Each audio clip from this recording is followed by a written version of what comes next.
Jérémie chapitre 11, verset 19 à 21. Jérémie 28, verset 1 à 11. Papa, est-ce que tu as la liste de versets, s'il te plaît? Job, chapitre 11, verset 6 à... Ça dit, Job, chapitre 11, à partir du verset 6 jusqu'à la fin du chapitre. Et puis on prend encore Job, chapitre 12, verset 1 à 10. Donc normalement, on va commencer de Job 11, 6 jusqu'à Job 12, 10. Job, chapitre 42, verset 1 à 6. Psaume, chapitre 144, verset 1. Psaume 144, verset 1. Tu exerces mes mains au combat et mes doigts à la bataille. Amen. Galates, chapitre 5, verset 16 à 17. Galates, dans le Nouveau Testament, chapitre 16, et plutôt chapitre 5, verset 16 à 17. Je reviendrai sur ça. Donc, Galates, chapitre 5, verset 16 à 17. Donc, les amis qui ont les réseaux sociaux, retournez dans ces réseaux sociaux-là et puis partagez la prédication. Et puis, nous revenons ici. Qui peut nous lire Galates 5? En tout cas, mon ami, si tu as les moyens de lire, lis pour nous. Galates 5, verset 16 et 17. Et 17, j'ai lu au nom de Jésus-Christ. Amen. J'ai dit donc, marchez selon l'esprit et vous n'accomplirez pas les désirs de la chair. Car la chair a des désirs contraires à ceux de l'esprit et l'esprit en a des contraires à ceux de la chair. Ils sont opposés entre eux afin que vous ne fassiez point ce que vous voudriez. Pardon. Reprends un peu le verset 17. Le verset 17. Car la chair a des désirs contraires à ceux de l'esprit et l'esprit en a des contraires à ceux de la chair. Ils sont opposés entre eux. Afin que vous ne fassiez point ce que vous voudriez. Merci. Amen. S'il te plaît, assis-toi sur la tête de tes ennemis dans le nom de Jésus-Christ. Que le Seigneur soit glorifié pour ce qu'il est en train de faire dans nos vies. Amen. Hein? Je vais lire Exode 17. Et puis je vais lire aussi Deutéronome 25. Est-ce que j'ai donné aussi Deutéronome dans la liste des versets? Deutéronome 25, versets 17 à 19. Papa, tu as la liste à verset, pardon. Oui, pardon. Comme ça, celui qui n'a pas écrit peut voir. Ou bien, tu peux afficher les versets quand tu finis. Après, attends quelques minutes. Après,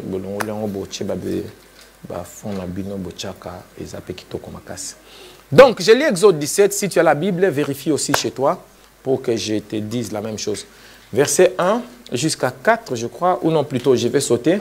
Je vais juste prendre... attends. Voilà. Très bien. Je lis au nom de Jésus-Christ. Toute l'assemblée des enfants d'Israël partit du désert de Sin selon les marches que l'Éternel leur avait ordonnées. Et ils campèrent à Rephidim où le peuple ne trouva point d'eau à boire. Alors le peuple chercha querelle à Moïse. Ils dirent, donnez-nous de l'eau à boire. Moïse leur répondit, pourquoi me cherchez-vous querelle? Pourquoi tentez-vous l'Éternel? Alors le peuple était là pressé par la soif et murmurait contre Moïse. Il disait, pourquoi nous as-tu fait monter hors d'Égypte pour nous faire mourir de soif, moi, mes enfants et mes troupeaux? Moïse cria à Yahweh en disant, que ferai-je à ces peuples? Encore un peu, ils vont me lapider. L'Éternel dit à Moïse, passe devant le peuple, prends avec toi des anciens d'Israël, prends aussi dans ta main ta verge avec laquelle tu as frappé le fleuve et marche. Voici, je me tiens devant toi sur le rocher, je me tiendrai, pardon, devant toi sur le rocher de Horeb. Tu frapperas le rocher, il en sortira de l'eau et le peuple boira. Et Moïse fit ainsi aux yeux des anciens d'Israël. Il donna à ces lieux le nom de Massa et Meriba parce que les enfants d'Israël avaient contesté et parce qu'ils avaient tenté l'Éternel en disant, l'Éternel est-il au milieu de nous ou n'y est-il pas? Verset 8. Là, jusqu'au verset 7, Dieu leur a donné de l'eau qui est sortie du rocher. Verset 8. Amalek vint combattre Israël à Rephidim. Alors Moïse dit à Josué, choisis-nous des hommes, sors et combat Amalek. Demain, je me tiendrai sur le sommet de la colline. La verge de Dieu dans ma main. Cette même verge, ce même bâton qui avait frappé les rochers tout à l'heure et qui avait fait sortir l'eau. Josué fit ce que lui avait dit Moïse pour combattre Amalek. Moïse, Aaron et Hur montèrent au sommet de la colline. Dans d'autres versions, ils disent montagne. Lorsque Moïse élevait sa main, Israël était le plus fort. Lorsqu'il baissait sa main, Amalek était le plus fort. Les mains de Moïse étant fatiguées, ils prirent une pierre, Aaron et Hur, qu'ils placèrent sous lui et il s'assit dessus. Aaron et Hur soutenaient ses mains, l'un d'un côté, l'autre de l'autre. Et ses mains restèrent fermes jusqu'au coucher du soleil. Et Josué vainquit Amalek et son peuple au tranchant de l'épée.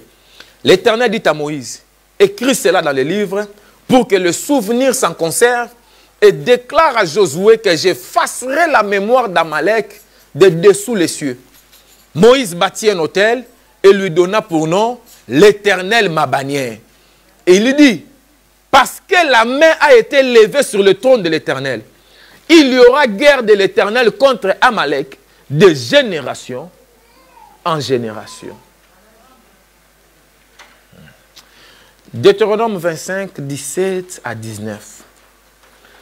Souviens-toi de ce que te fit Amalek pendant la route, lors de votre sortie d'Égypte. Comment il te rencontra dans le chemin et sans aucune crainte de Dieu. Il tomba sur toi par derrière. Il tomba sur tous ceux qui se traînaient les derniers pendant que tu étais là et épuisé toi-même. Lorsque l'Éternel, ton Dieu, après t'avoir délivré de tous les ennemis qui t'entourent, t'accordera du repos dans les pays que l'Éternel, ton Dieu, te donne en héritage et en propriété, tu effaceras la mémoire d'Amalek de dessous les cieux. Ne l'oublie point. Wow. Wow. Alléluia. Amen. Donc, aujourd'hui, il nous reste 3 classes ou 3 écoles dans nos différentes écoles que nous sommes en train de partager. Mais avant d'aller, aujourd'hui, je prendrai une seule école ou une seule classe et le reste des classes, je donnerai dans les cultes à venir ou dans les vidéos live à venir selon la grâce que Dieu nous donnera. La dernière école que nous avons rencontrée ou la dernière classe que nous avons rencontrée, c'était la classe de... Non, après les besoins, on avait encore pris une autre chose. C'était la classe de... Ou bien, prenons depuis le début. Ils sont entrés dans le désert. Première classe, ils ont rencontré l'eau, mais l'eau était amère. C'était l'école de la déception. Mara. Après déception, Dieu les a enlevés là. Il les a amenés à Élim, là où il y avait 12 sources d'eau et 70 palmiers. C'était l'école de la prospérité, du succès, de la réussite, de l'abondance. Après Élim, ils sont partis dans le désert de Tin. Dans le désert de Tin, ils ont manqué à manger, ils ont manqué l'eau, ils ont murmuré encore. Ils ont murmuré à Mara, c'est à Élim qu'ils n'ont pas murmuré. Ils ont murmuré dans le désert de Tin et Dieu leur a donné des cailles, de la manne et puis de l'eau. Là-bas, on a appris l'école du besoin, du manque. Frères et sœurs, il faut parler. Hein? Vous étiez ici quand j'ai prêché ces choses. L'école du besoin, l'école du manque. Maintenant, quand Dieu leur a donné tout cela, après cela, et c'est là où je crois on a parlé des ressources, hein? Des ressources naturelles, des ressources surnaturelles. Après cela, ils sont partis dans quelle école? Du repos. Parce que Dieu leur a dit, ne mangez pas la manne et ne ramassez pas la manne le 7e jour. Dans le 6e jour, ils devaient ramasser 2 fois la manne. C'était le sabbat, l'école du repos. L'école du repos. Après l'école du repos, ils ont quitté cet endroit. Ils sont allés où? Pardon? Ascension. Ah, obéissance, soumission. Ça, ils sont partis à Rephidim. Et à Rephidim, c'est là où Ils ont murmuré encore pour le manque d'eau. Ils ont dit, Moïse, on n'a pas d'eau, vous voulez nous tuer, vous avez amené ici pour nous tuer. Ils ont voulu même lapider Moïse. Moïse pleura à Dieu. Dieu lui dit, prends les bâtons, frappe les rochers. Et il sortit de l'eau. Amen. Ça, c'était l'école de l'obéissance ou l'école de la soumission à Dieu. Ici, Dieu nous enseigne dans cette école l'obéissance malgré les problèmes, malgré les pressions de la vie, malgré jusque... En fait, Moïse, regardez, il y avait la mort dans les peuples. Le peuple était pressé par la soif. Il n'avait pas seulement envie de boire de l'eau, une envie passagère. Non. La Bible dit qu'ils étaient pressés par la soif. Donc la soif a commencé à les écraser. Ils devaient boire de l'eau, sinon ils allaient mourir. Du coup, le peuple dit, au lieu que nous mourions, nous on va lapider Moïse. Bon, dis-moi, si vous tuez Moïse, l'eau va sortir du corps de Moïse. Et pourtant, l'instrument que Dieu va utiliser pour faire sortir l'eau du rocher, c'est Moïse. Mais le peuple veut tuer qui? Moïse. Souvent, nous sommes comme ça. Nous tuons la personne que Dieu a prévu d'utiliser pour notre bénédiction. Souvent, nous sommes comme ça. Alors, Moïse était face à la mort parce que le peuple voulait le lapider. Le peuple aussi était face à la mort. Souvent, quand nous faisons face au combat, souvent, nous voulons attaquer les autres au lieu de faire face au vrai combat. Ce que je vous dis, c'est la vérité. Souvent, nous voulons... C'est comme si nous voulons transférer notre stress. C'est comme si nous voulons nous venger sur les autres. Alors qu'on doit résoudre les vrais problèmes. Et le vrai problème, c'est l'eau, ce n'est pas Moïse, Yaya. Le vrai problème, ce n'est pas le fait d'être sorti d'Égypte. Mais il manque de l'eau. Alors Moïse était face à la mort. Mais malgré cela, Moïse, oh Nzambe, merci. Moïse devait écouter seulement ce que Dieu a dit. Dieu a dit, Moïse, prends les bâtons. Va jusqu'au rocher. Je me tiendrai sur ces rochers-là. Le problème, c'est que quand Dieu dit ça à Moïse, personne d'autre ne sait que Dieu a dit ça à Moïse. Alléluia. Personne d'autre ne sait que Moïse a déjà la solution de l'eau. Maintenant, imagine, ces millions de gens sont dehors. Moïse sort de sa maison, nous voulons l'eau. Moïse sort seulement avec son bateau et commence à partir. Moïse a Zokima. Il est en train de fouiller. Donc à ce moment-là, insulter, critiquer, peut-être quelqu'un d'autre peut lancer la première pierre. Mais Moïse, lui, il doit quitter le point A, aller jusqu'au rocher, frapper le rocher, l'eau jaillit. Obéir à Dieu. Très souvent, même pas très souvent, toujours, nous les chrétiens, nous avons deux natures qui se battent en nous. Une nature de péché et une nature sans péché divine. C'est ce qu'on a lu dans Galates 5, 16 à 17. Nous les chrétiens, la chair combat l'esprit en nous. C'est ce qu'on a lu dans Galates 5, 16 à 17. La volonté humaine, c'est un rebelle permanent contre la volonté de Dieu. C'est pour cette raison que l'école de l'obéissance, c'est l'école la plus difficile. C'est l'école la plus difficile. Je répète, l'école de l'obéissance, c'est l'école la plus difficile. On ne réussit pas à cette école facilement. On n'a pas le diplôme de cette école facilement. Beaucoup de gens qui ont marché avec Dieu, Nzambe, ont échoué à l'école de l'obéissance. Même le même Moïse dont nous parlons aujourd'hui. Dans Exode 17, il a obéi. Mais dans Nombre 20, la même école, la même chose, faire sortir l'eau du rocher. Va par le rocher, cette fois-là, au lieu de parler au rocher, il a frappé le rocher et Dieu dit, vous n'entrerez pas dans la terre promise parce que vous ne m'avez pas obéi. L'école de l'obéissance. Yoka, Adam et Ève ont échoué dans l'école de l'obéissance. Ils ont réussi dans toutes les autres écoles. Yoka, Adam est passé par les différentes écoles que j'ai données pendant ce cours ici. Il est passé par l'école de la déception. Dieu vit qu'il n'était pas bon pour Adam d'être seul. Il a nommé tous les couples. Il est déçu lui-même, il n'a pas de femme. Il est passé par l'école du manque. Il n'avait pas de femme. Il est passé par l'école de l'abondance. Il était dans les jardins d'Éden, il avait tout. Dans toutes ces écoles-là, Adam n'a pas péché, Adam n'a pas murmuré, Adam n'a pas trahi Dieu. Mais dans l'école de l'obéissance, vous ne mangerez pas ces fruits. Adam a échoué. Tu peux me donner tous les noms de la Bible. Je te montrerai que dans l'école de l'obéissance, ils ont eu des problèmes.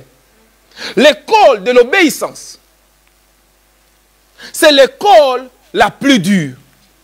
C'est l'école la plus difficile dans notre parcours. Dans nos parcours ici sur la terre. Tous nos problèmes, 95 ou 99% sont causés parce qu'on n'a pas obéi à Dieu. Soit tu n'es pas allé là où Dieu t'a dit d'aller, soit tu es allé là où Dieu t'a interdit d'aller, soit tu as fait sans demander son avis, soit tu connaissais son avis, mais tu as fait ton avis à toi. Ou soit tu lui as obéi, mais à partie. Comme Moïse, il a obéi en partie. On lui a dit, va au rocher, parle au rocher. Il est vraiment allé au rocher, il a obéi. Mais là-bas, il a frappé. L'école de l'obéissance est une école nécessaire et obligatoire pour le succès dans l'appel de Dieu. Si tu ne passes pas par l'école de l'obéissance, Dieu ne te confiera jamais les choses précieuses. À celui qui est fidèle dans les petites choses, Dieu lui accorde les grandes choses. À celui qui est obéissant dans les petites choses, aux petits ordres, Dieu donne les grands ordres. Si tu échoues à cette école, tu n'entres pas à Canaan. Chacun a son Canaan, chacun a sa terre promise. Mais la condition, c'est de réussir à l'école de l'obéissance. Réussir à l'école de l'obéissance, c'est quoi? C'est refuser plutôt, échouer à l'école de l'obéissance, c'est quoi? C'est refuser de faire deux choses. De chercher la volonté de Dieu et d'accomplir la volonté de Dieu. Il y a des gens qui s'engagent dans des choses, au travail, dans des formations, dans des relations, dans des amitiés, dans des mariages.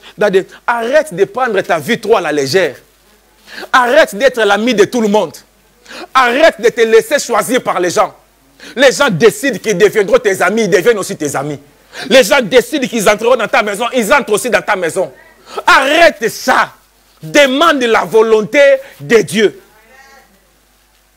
Ne néglige pas les amitiés. De toute façon, j'en parle tout à l'heure. Ne néglige pas. Ceux qui sont à côté de toi sont déterminants pour ton succès ou pour ton échec. Mais quelle est la volonté de Dieu? Quel est ce genre de chrétien? Depuis qu'il est chrétien, il ne demande pas à Dieu, Dieu, tu es d'accord ou tu n'es pas d'accord? Quel est le jour où tu as demandé à Dieu, Seigneur, tu es d'accord que je mette cet habit ou non? Tu es d'accord que je mette cette chaussure? Tu es d'accord? Pourquoi? Parce qu'il y a des choses, tu penses que c'est à toi. Il faut que ton esprit change, que tu comprennes. Tu n'as rien qui est à toi. Tout ce que tu as est à Dieu. Ton rideau dans ta maison, là, c'est à Dieu. Ta maison, là, c'est à Dieu. Ta voiture, c'est à Dieu. Ton canapé, c'est à Dieu. Ta télévision, c'est à Dieu. Tes enfants sont à Dieu. Ton souffle à toi-même est à Dieu. Ton corps est à Dieu. Ton âme est à Dieu. Ton esprit est à Dieu. Tes cheveux, là, sont à Dieu. Quand tu as changé de coupe, est-ce que tu as demandé sa volonté? C'est Dieu qui t'a dit de mettre rouge et bordeaux sur la tête. C'est Dieu qui t'a dit de mettre violet, de devenir, de couper comme ça, comme les coqs, la crête.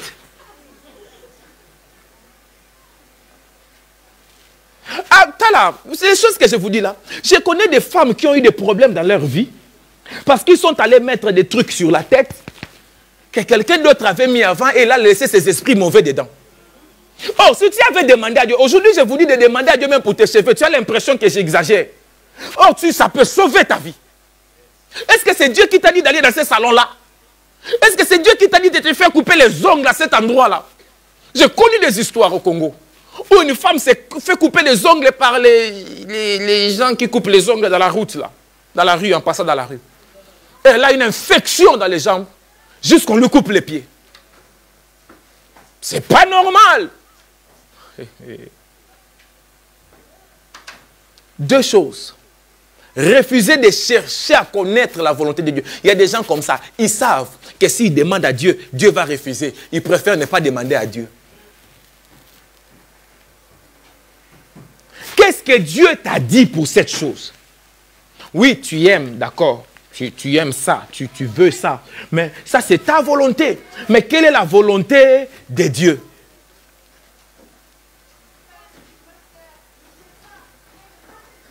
Connaître cette volonté et appliquer cette volonté sont deux choses différentes.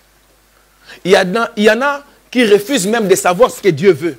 Parce qu'il a sa volonté à lui, il veut faire ce que lui veut. Il y a d'autres maintenant qui connaissent la volonté de Dieu, mais refusent de l'appliquer. Ils ignorent, ils rejettent ce que Dieu a dit. Frères et sœurs, échouer dans l'école de l'obéissance va te mettre dans une position de rébellion ouverte contre Dieu. La position de Satan. Dans cette école, nous apprenons la soumission à Dieu en toutes choses. Est-ce que tu peux dire toutes choses? La soumission à Dieu en toutes choses. C'est-à-dire arriver au point où de dire à Dieu, Dieu, c'est toi qui choisis tout. Ce que tu choisis, c'est ce que j'ai fait. Parce que le choix de Dieu est toujours le meilleur. Dieu, c'est toi qui choisis tout ce qui me concerne. C'est toi qui choisis la manière de faire la chose. C'est toi qui choisis avec qui je ferai la chose. Dieu, je ne cherche même pas à comprendre pourquoi tu as choisi telle personne pour que je fasse avec. Dieu, je ne suis même pas là-bas. Moi, ce que tu dis, je fais seulement. Je ne sais pas si tu comprends là où je pars. En 2015, non, en 2016, j'ai fait une prière. J'ai dit, Dieu, bon, j'étais déjà chrétien depuis longtemps, hein, depuis, je crois, dans les années 90, comme ça, 90, 91. J'ai servi Dieu depuis longtemps. Mais en 2016, j'étais en retraite et Dieu m'a posé quelque chose, c'était compliqué pour moi. Ce jour-là, j'ai tracé une ligne dans ma vie. J'ai traversé cette ligne-là. J'ai dit, Dieu, à partir de ces moments, je ne sais pas où je vais. Parce qu'avant cette ligne-là, je savais où j'allais. Je savais ce que je voulais. Je savais que j'avais mon caillou, j'avais écrit, je ferai ça, je serai comme ça, ce sera comme ça. Et dans cette retraite-là, à un moment, Dieu me disait, mais toi, tu es le chauffeur de ta vie. Moi, Dieu, je ne te sers à rien, tu m'utilises pour accomplir ce que toi, tu cherches. J'ai dit, Dieu, voici la ligne. En traversant, j'ai dit, à partir de ces moments, je ne sais pas ce qui va arriver. Tout ce que je savais, je laisse là-bas. Ce que toi, tu vas décider, c'est ce qui va m'arriver. Si je vais me marier, c'est toi qui vas décider. Si tu décides que je ne vais pas me marier, ça ne m'importe plus. Si je vais être un échec sur la terre, c'est toi qui vas décider. Si je vais être une réussite, c'est toi qui vas décider. Si ça va aller, c'est toi qui vas décider. Si ça ne va pas aller aussi, c'est toi qui vas décider. Mais moi, Dieu, je ne vais plus décider. Ma décision sera ce que toi, tu as décidé. Depuis ce jour-là, je n'importe plus le poids. Depuis ce jour-là, ça marche. Depuis ce jour-là, je suis devenu une autre personne. Depuis 2016, Yaya, depuis ce jour-là, si tu connais ma vie, tu regardes depuis 2016 et avant 2016, tu vas voir que j'étais quelqu'un d'autre. Et après 2016, je suis devenu quelqu'un d'autre. Je n'étais plus le même. Parce qu'avant, j'étais celui qui gérait ma vie. J'étais celui, je me battais. Je trouvais des solutions. J'ai trouvé des réponses. Et je répondais aussi. Tu m'attaques, je t'attaque. Je me justifie, j'explique. Là où il faut pleurer, je pleure. Je dis, oh non, pourquoi? Depuis ce jour-là, il y a à manger, je mange. Il n'y a pas à manger, je ne mange pas. On m'incite, je prends. On m'honore, je prends. On me rejette, je prends. On me donne, je prends. On ne me donne pas, je ne prends pas. Le moment où Dieu me dit gauche, c'est gauche. Dieu me dit droite, c'est droite. Dieu me dit c'est lui, c'est lui. Dieu me dit ce n'est pas lui, ce n'est pas lui. Tu montes, tu descends. Dieu me dit ce n'est pas elle, ce n'est pas elle. Dieu me dit c'est elle, c'est elle. Depuis ce jour-là, frères et sœurs, quelque chose a changé dans ma vie. J'ai choisi d'obéir à Dieu, j'ai renoncé à ma volonté. J'ai renoncé à mes décisions, j'ai renoncé à mes choix. J'ai laissé le volant à Dieu les fabricants du moteur et les fabricants de la machine. Il maîtrise mieux que moi et lui-même connaît les chemins, lui-même il est les chemins. Qu'est-ce que je souffre à lui demander les chemins tout le temps? Je le laisse lui-même conduire. Même si, de temps en temps, je chute encore et que parfois je dis, ah Dieu, j'aimerais comme ça. Tu as dit dans ta parole, fais de l'Éternel tes délices et il te donnera ce que ton cœur désire. Moi, dans ma Bible, j'ai effacé ce verset-là. Yes. J'ai dit, Dieu, non, ce que je désire là, je ne veux plus. Ce que je désire, c'est ta volonté. Parce que mes désirs peuvent me tromper. Mes désirs peuvent me nuire en erreur. Mes envies peuvent changer. Mes émotions, mes sentiments peuvent changer. Je préfère ce que toi tu veux. Ce que toi tu veux est stable. Tu es le rocher. Obéir à Dieu, c'est une marque d'humilité. Parce que l'être humain a sa fierté. L'être humain a sa dignité. L'être humain a, surtout les hommes, il a son orgueil. C'est moi qui décide ici. C'est fini ça depuis longtemps. Ah, c'est fini depuis longtemps. Si j'ai fait des disputes avec ma femme, maman Manuela, je lui dis, c'est moi qui décide ici, ça la fait rire. Hein? Parce que je peux tout dire là, tout là, même écrit même dans les papiers. Après, quand tu vas aller comme ça, Dieu dit non. Toi-même, tu rentres là-bas, tu dis, Dieu ne veut pas.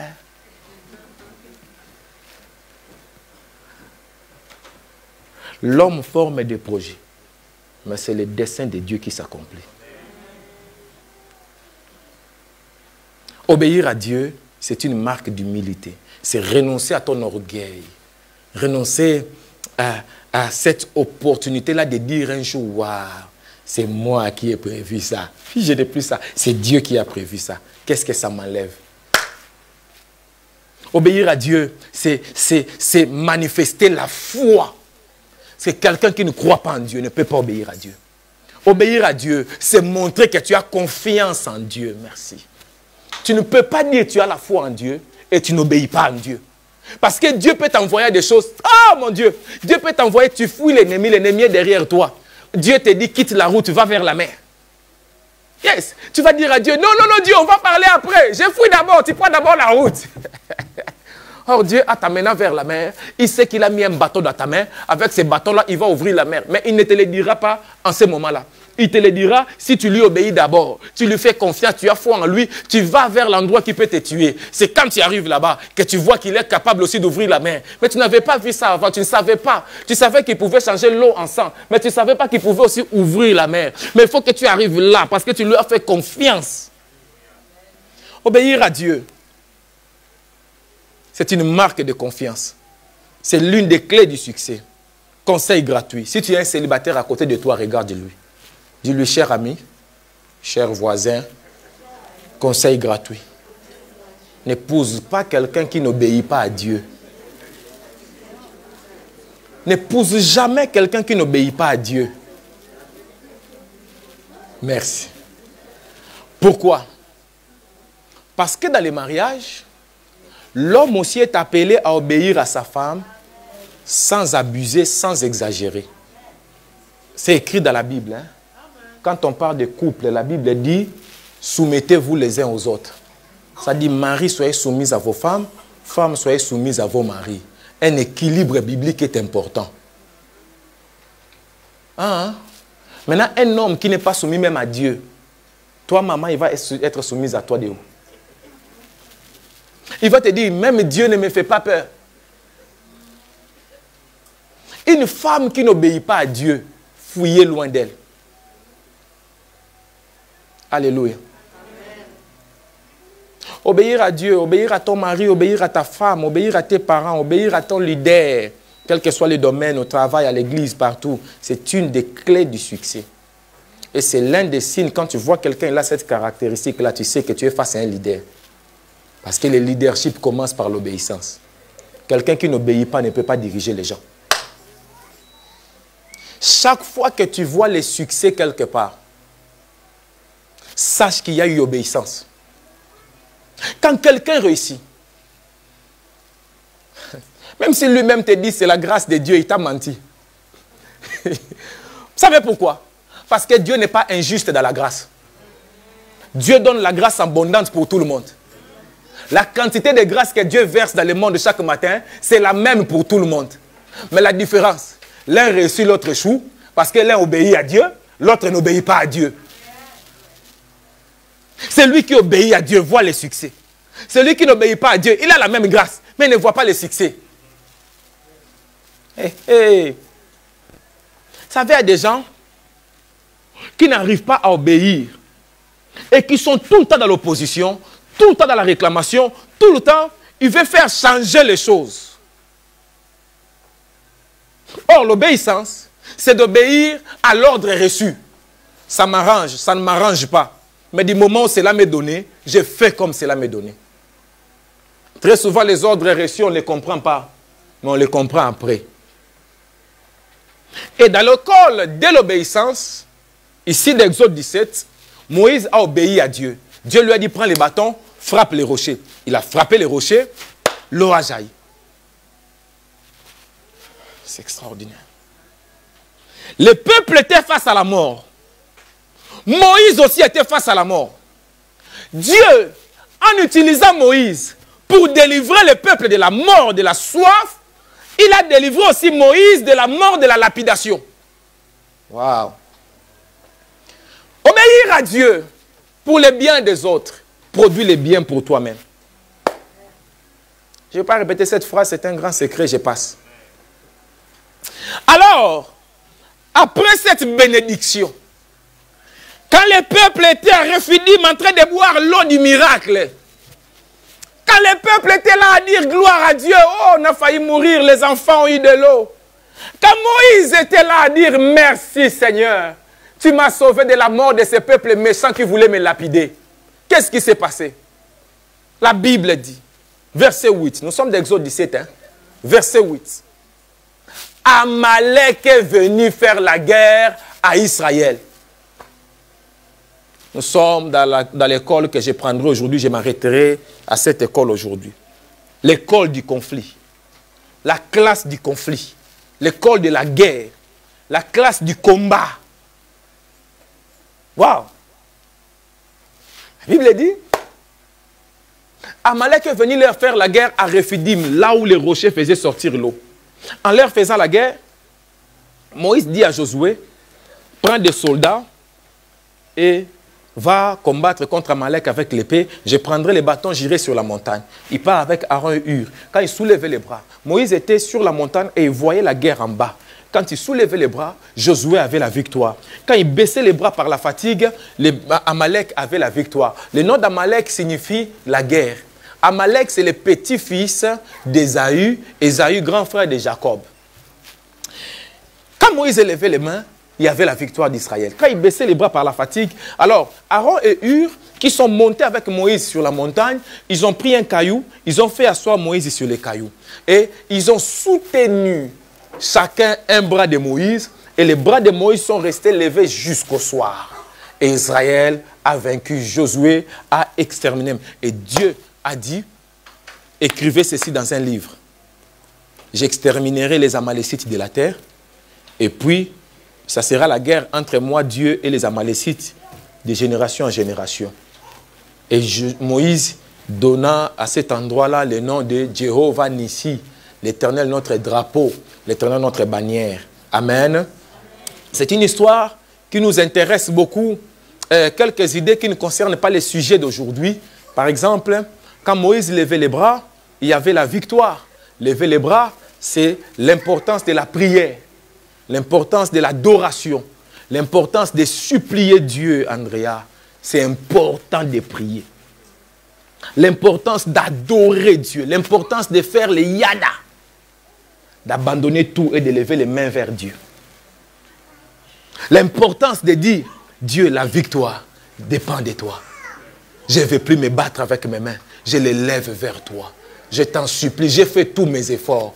J'ai fait tout ce qu'un homme, une femme pouvait faire. Je n'arrive pas. Maintenant, Dieu, je lève mes mains vers toi. En levant les mains vers Dieu, on devient vulnérable. Parce que les organes vitaux sont exposés. L'ennemi peut me toucher. J'ai dit, Dieu, maintenant je laisse. S'ils vont me tuer, qu'ils me tuent. S'ils vont me détruire, qu'ils me détruisent. S'ils vont salir ma réputation, qu'ils salissent. S'ils vont renverser mon ministère, qu'ils renversent. S'ils vont renverser ma famille, qu'ils renversent. Mon Dieu, si je veux tout perdre, que je perde. Mais moi, je monte à la montagne. Je lève mes mains vers toi. Et je m'abandonne à toi. Je m'attends à toi. Je ne cherche plus quelque chose de la terre. Mais je vais à la montagne. Je lève mes yeux vers les montagnes. D'où me viendra le secours? Le secours me vient de l'Éternel qui a fait le ciel et la terre. Il ne permettra pas que tes pieds chancellent. C'est lui qui te garde, il ne sommeillera point. Voici, ne sommeille ni ne dort. C'est lui qui garde Israël. Car le secours de l'homme n'est que vanité, mais l'Éternel est un secours qui ne manque jamais dans la détresse. Quand on tourne vers lui les regards, on est rayonnant de joie. Quand on se confie à lui, on n'est pas déçu. C'est très compliqué, c'est une position bizarre. On arrête la guerre, on soulève les mains vers Dieu. On dit, Dieu, je prends le risque de croire en toi. Je prends le risque de te faire confiance. Dieu, je vais te suivre aveuglément. Je ne vais pas aller attaquer Amalek. Je ne vais pas aller négocier avec Amalek. Je monte vers celui qui m'a appelé. Je monte vers celui qui m'a parlé. Je monte vers celui qui fait la promesse et qui est fidèle. Je monte vers celui qui est l'avocat auprès du Père pour moi. Je monte vers celui qui intercède en moi par des soupirs inexprimables quand je n'ai plus la force de me battre. Je monte vers lui, je lève mes mains. Yada! Advienne que pourra! Yada! Je lève mes mains vers Dieu. Je refuse de vivre en négociation, en dispute. Tout le temps parler. Je suis fatigué de parler, papa. Maintenant, je vais venir devant toi. Je lève mes mains. Moïse connaissait les secrets. Moïse savait que la guerre ne se gagne pas dans la vallée, mais la guerre se gagne sur la montagne. Moïse savait que la guerre ne se gagne pas face à l'ennemi, mais face à Dieu. L'importance de lever les mains vers Dieu. Nous échouons parce que nous levons le visage vers Dieu, mais les mains sur la terre. Marthe, tu t'agites pour trop de choses. Une seule chose est importante, t'asseoir au pied du Seigneur. Une autre chose, c'est l'importance de vaincre la fatigue et la paresse. Quand Moïse était fatigué, le peuple était vaincu. L'importance de chercher Dieu avec tes efforts. L'importance de fournir des efforts pour chercher Dieu jusqu'au résultat. Une autre chose, c'est l'impact de la qualité des collaborateurs. L'impact de la qualité des amis. L'impact des gens avec qui tu es. Moïse avait Josué, Moïse et Aaron. Et plutôt Josué, Aaron et Hur, excusez-moi. Ces gens-là lui ont sauvé la vie et lui ont assuré la victoire. L'impact de la qualité de tes amis. C'est là où je disais, ne te laisse pas choisir, mais choisis toi aussi. Vous savez, j'ai toujours été contre les couples qui commencent en disant que papa, cet homme m'avait trop harcelé, c'est pourquoi j'ai accepté, tu es folle. Papa, cette femme m'a beaucoup harcelé, c'est pourquoi j'ai accepté, tu es fou. Tu es fou. Et ton père ne peut pas se réjouir. Parce que le père d'un fou ne peut pas se réjouir.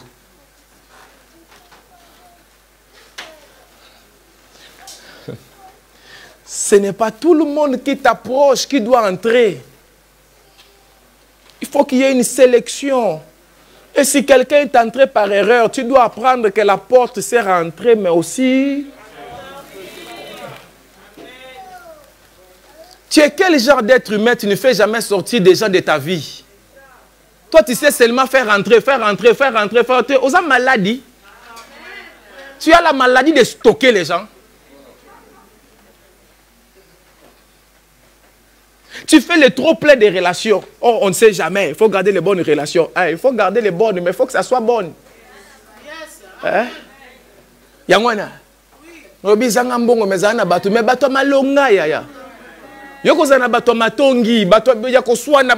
Frère, quand tu as des relations, il y a tout le temps des problèmes. Il faut laisser. On est en train de grandir. Les maladies psychosomatiques existent.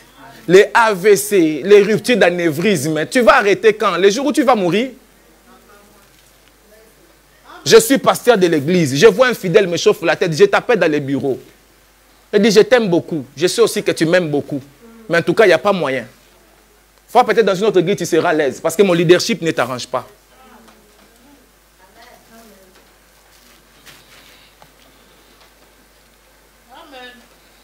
J'ai failli dire une chose ici, ce n'est pas bien.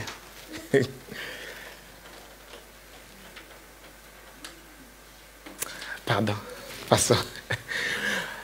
On parle d'Aaron, on parle de Hur qui ont aidé Moïse sur la montagne. Là, j'ai noté encore une leçon qui n'a pas à voir avec ce que je vais dire aujourd'hui. C'est l'importance du soutien de la famille. Aaron était le grand frère de Moïse. Il n'a pas travaillé à détruire la vision de son petit frère, mais il a soutenu son petit frère. Aaron n'a pas dit, je suis ton grand frère, c'est moi, je vais prendre les bâtons. Toi, tu es petit frère, soutiens-moi. Mais il a dit non, c'est toi qui as eu la vision. Moi, je soutiens ton bras, ça n'enlève pas mon grand frère, mon droit d'aînesse. Mais on n'a jamais vu dans la Bible Moïse manquer de respect à Aaron parce que lui avait reçu la vision. C'est l'erreur que beaucoup de gens font. Parce que Jésus lui est apparu, il ne respecte plus son grand frère et sa grande sœur. Parce que Dieu lui a dit que c'est lui le sauveur de la famille, il veut marcher sur la tête de tout le monde. Dieu résiste aux orgueilleux, il fait grâce aux humbles. Ne rejette pas ta famille parce que Dieu te visite aujourd'hui. Ne rejette pas ta famille parce qu'aujourd'hui c'est toi qui leur donnes des codes western. Ne rejette pas la famille de ton mari parce qu'aujourd'hui tu es heureuse dans le couple. Parce que le jour où tu auras des conflits avec ces mêmes hommes-là, c'est là où la valeur de sa famille va apparaître. Ne détruis pas la famille de ta femme parce qu'aujourd'hui tu es avec elle dans la maison. Parce que sa famille là l'a élevée, ils savent que leur enfant devient folle dans la pleine lune. Quand ça sera la pleine lune et que leur enfant deviendra folle, seul son papa a le mot de passe. Ne néglige pas les gens qui t'ont lavé nu, qui t'ont mis des couches. Ne néglige pas ta famille, frères et sœurs. Ne néglige pas. Il n'y a aucun homme, qu'une femme qui est sortie d'un arbre, même s'il est sorti d'un arbre, valorisez l'arbre dont il est sorti. C'est une sorcellerie d'épouser un homme ou une femme qui te sépare de ton père, de ta mère, de ton frère, de ta sœur. Nous tous, on a des conflits dans nos familles. Nous tous, ça arrive. Mais quand tu es marié, sois marié avec quelqu'un qui t'exhorte toujours à chercher la paix avec la famille. Ne sois pas marié avec une personne qui te sépare de la famille. Il fait des efforts que tu te sépares de ta... Non. Même s'il peut dénoncer le mal. Mais il doit toujours faire un effort de garder un lien. Bon, il est vrai que dans des familles, il y a certaines personnes dont il faut vraiment se séparer. Ça existe dans toutes les familles. So, famille nyonso mutwa mabe azanga kate. Ça veut dire dans toute famille, il y a toujours un sorcier. Maintenant, vous, votre sorcier là, si vous l'avez identifié, éloignez-vous. Mais les restes qui sont bons là, quel est le problème? Maintenant, la situation des parents est compliquée. Ton papa et ta maman, même s'il est sorcier, même si elle est la plus mauvaise du monde, fais ta part, mets des limites. Mais fais ta part, honore-les.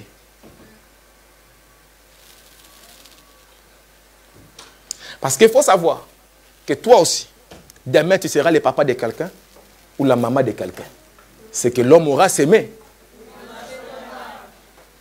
De la même façon, tu coupes les liens de ton papa et de ta maman. Il y a que toi aussi. Tes enfants aussi.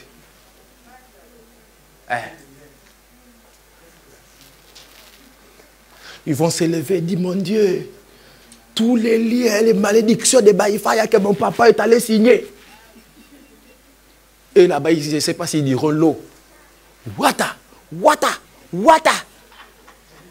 De l'eau. Peut-être ils diront l'eau. Ou peut-être ils diront la terre. Mabélé. C'est que l'homme aura s'aimé. Donc, le soutien de la famille. Moïse a été soutenu. Ici, je vois le soutien de la famille biologique et le soutien de la famille spirituelle. La famille spirituelle, c'est l'église. La famille biologique, c'est la famille biologique physique. Frères et sœurs, ces deux familles-là, ne les négligez pas dans la vie. Quand on s'appelle frères, sœurs, là, ça veut dire que nous sommes la même famille. Nous sommes la famille de Dieu. Il y a des gens qui sont jetés par leur famille. Ils sont comme des Jétro et plutôt des Jephté. Ta famille t'a rejeté. Quand ta famille te rejette, ne force pas la vie. Ne force pas. Toi, tu forces les relations. Ta famille t'a rejeté, mais tu es toujours là, tu vas encore chercher. Quand les gens te rejettent, laisse-les. Quelqu'un ne veut pas, ne veut pas. Mais Dieu t'a donné une nouvelle famille qui est l'église. Prends cette famille et vis avec cette famille. C'est pour ça que je suis contre les gens qui viennent à l'église, ils disent shalom, ils partent. C'est la famille, Yaya. Si ta famille biologique est conflictuelle, l'église n'est pas conflictuelle. N'amenez pas l'esprit de votre famille dans l'église au nom de Jésus. Regardez un peu voisin. Dis voisin, si chez vous il y a des disputes. Non, maman Madeleine, toi tu dois dire rester via. Parce que toi et Léandre, c'est la même chose. Voisin, si chez vous il y a des disputes, pas à l'église, Naïbichio. Il faut ajouter ce que j'ai dit à la fin, là, Naïbichio. Nom de Jésus. Et puis si tu es ici avec les membres de ta famille, vous vous êtes disputés dans la famille. Pas à l'église, Naïbichio. Dis-lui. Donc dès que vous franchissez la porte, vous deux là, réconciliation obligatoire. Sinon, je vais faire des consultations. Et je vais décider. Gloire au Seigneur. Une autre chose qui n'a rien à voir avec ma leçon d'aujourd'hui, c'est que la guerre est venue contre les pays de Moïse. C'est Moïse le roi. C'est Moïse le président. Mais c'est Josué qui va à l'affrontement. Le fils défend les pères. Le fils donne sa vie pour les pères.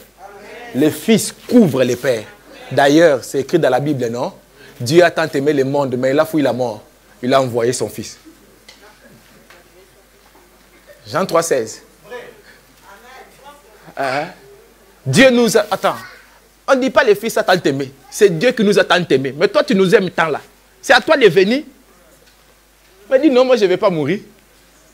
C'est mon fils. Il a envoyé son fils unique. C'est normal avec ça. Car Dieu...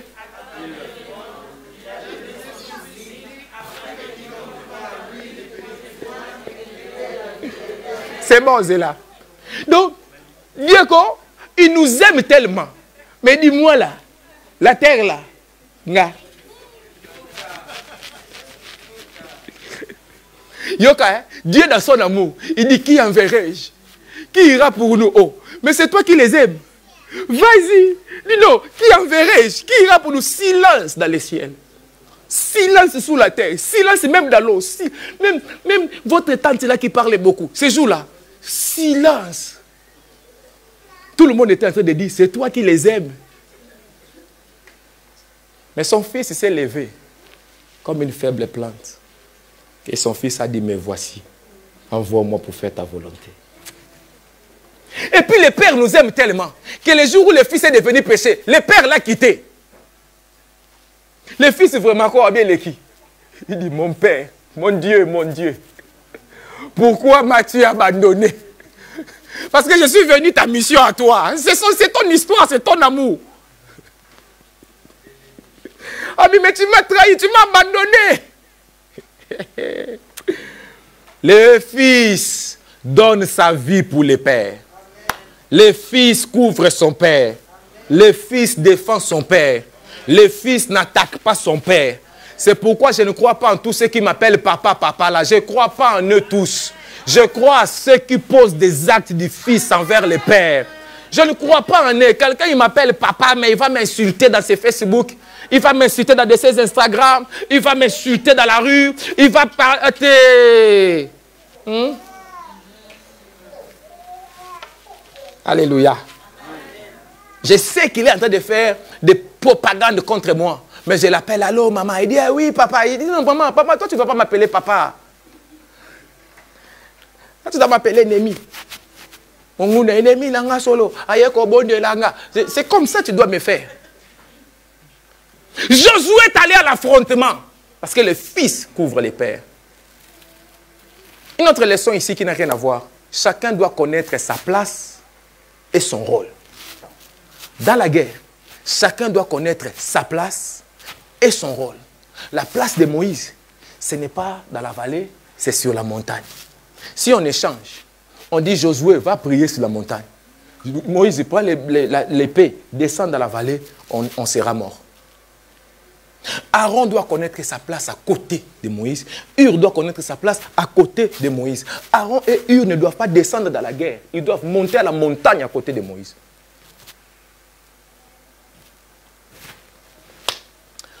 Il faut aussi connaître les armes de chaque combat et leur lieu d'utilisation et la façon de les utiliser. L'épée, ce n'est pas sur la montagne. L'épée, c'est dans la vallée contre l'ennemi. Les bâtons, ce n'est pas dans la vallée contre l'ennemi. Les bâtons, c'est sur la montagne face à Dieu. Connaître les armes, leur lieu d'utilisation, leur façon d'utilisation, leur méthode d'utilisation. Une autre chose aussi, j'ai vu ici, c'est l'importance de Moïse. L'importance de Moïse. Tu peux être Josué, être l'homme de guerre. Tu as toutes les armes, tu as l'armée derrière toi. Mais si tu n'as pas un Moïse qui bouge les choses spirituelles pour toi sur la montagne, tu vas échouer. L'importance de Moïse. Une autre chose encore, j'ai noté, c'est la sagesse de Moïse de refuser de tout faire. Moïse a refusé de tout faire. Il a refusé lui-même d'aller à la montagne pour prier, lui-même encore de descendre pour se battre. Non. Josué, toi, va là-bas. Aaron, toi comme ça. Hur, toi comme ça. Moi comme ça. Ah. Je te donne un conseil, ne sois pas l'homme à tout faire. Ne sois pas l'homme orchestre. Même dans ta maison, ne fais pas tout. Quand tu fais tout, tu détruis tes enfants. Fais participer tes enfants à l'effort de guerre. Que l'enfant sache faire ci, l'enfant sache faire ça, ça te soulage, il fait autre chose, il fait autre chose. Une autre leçon, de ne jamais envoyer ou de livrer votre Moïse face à la guerre. En fait, les Josué et les Aaron, là, ils ont compris une leçon. Moïse est la lampe d'Israël. Si quelqu'un d'autre meurt, le pays est éclairé. Mais si Moïse meurt, vous éteignez la lampe. C'est pourquoi ils ont refusé d'envoyer David à la guerre. Il dit, tu es notre lampe. Nous, on peut mourir, mais pas toi. Les leaders et les visages de la communauté. Si vous voulez avoir une communauté forte, fabriquez un leader fort. N'affaiblissez pas votre leader, vous vous affaiblissez vous-même. Ok. Le nom d'Amalek signifie la guerre. Le nom d'Amalek signifie la guerre. Le nom d'Amalek signifie la guerre. Mes amis, mes frères et sœurs, je voulais vous dire une chose à retenir aujourd'hui. Ce n'est pas tout le monde qui est pacifique. Il y a des gens qui sont problématiques dans leur ADN. Il y a des gens qui sont belliqueux dans leur ADN. Dans leur sang coulent les conflits. Dans leur sang coulent les disputes. Dans leur sang coule la guerre. Ces gens-là, tu n'auras jamais la paix avec eux. Ces gens-là, tu n'auras jamais la paix avec eux. Dans le christianisme, nous avons des malades mentaux. Nous en avons aussi dans le christianisme, des fous au nom de Dieu.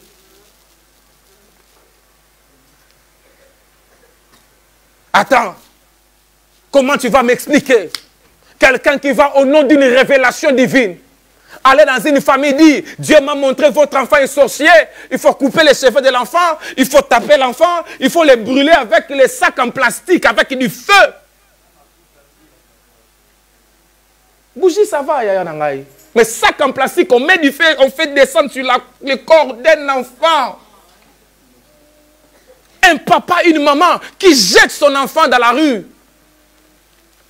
qui ne veut plus rien savoir de son propre enfant. Quel degré d'abrutissement du peuple! C'est pourquoi il y a certaines personnes qui n'aiment pas les églises, qui n'aiment pas les prophètes, qui n'aiment pas les églises chrétiennes. Je ne les condamne pas. Parce que nous avons des fous dans nos églises. On a des pseudo-révélations. Ce sont des faux prophètes. Les sorciers, ce sont seulement les enfants de ta rivale. Toi, tes enfants sont tous des anges. Avant d'épouser cette femme-là, tes enfants étaient des anges. Le jour où tu l'as épousé, tes enfants deviennent sorciers. Toi aussi, on t'a fait manger, je ne sais quoi, on a mis dans les fous, voilà.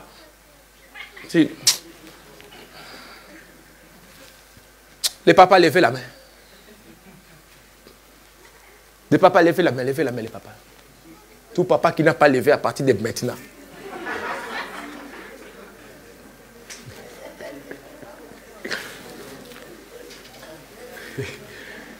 Que les choses des papas disparaissent de son corps.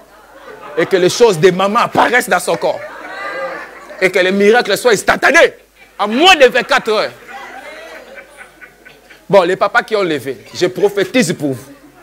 On ne te fera pas manger des trucs étranges.